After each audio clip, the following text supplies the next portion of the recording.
Journal des législatives à 17 jours du premier tour. Avec vous, Jérémy Chevreuil, bonsoir. Bonsoir Guillaume. Ce soir, vous nous emmenez dans une nouvelle circonscription du Jura. Oui, on part dans le Jura, la 3e circonscription, celle de Dole, Arbois, Salins-les-Bains. Le député sortant, Jean-Marie Sermier, des Républicains, passe la main après 4 mandats et 20 ans à l'Assemblée nationale. Du coup, les jeux sont très ouverts pour lui succéder.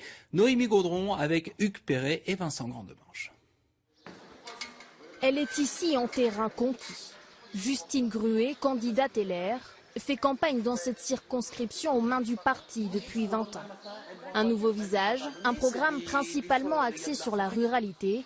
Sans rien renier des années Sermier, elle veut s'imposer. Je souhaite garder la même méthode de travail que ce que faisait Jean-Marie Sermier avec cette grande proximité. Et si je n'ai pas nécessairement l'expérience de Jean-Marie, j'ai mon charisme et mon tempérament.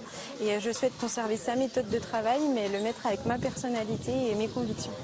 Dans cette circonscription, au premier tour de la présidentielle, Emmanuel Macron est arrivé 2e juste derrière Marine Le Pen. Pour garder ces électeurs-là, la candidate de la majorité présidentielle Anne-Colette Prault mise sur les aides aux entreprises et l'emploi des jeunes. Il y avait eu le plan Un jeune, une solution au moment du Covid. Cette mesure, on la continue, on la poursuit, on l'amplifie pour aider vraiment les jeunes à démarrer dans la vie active et à trouver rapidement un emploi en entreprise, en développant notamment la formation professionnelle et en aidant les jeunes à trouver une entreprise qui puisse les accueillir. Lui représente la gauche unie. Hervé Prat, élu écologiste à Dole, a été investi par la NUP. Il l'assure, cette alliance lui permettra de reproduire le scénario de 1997.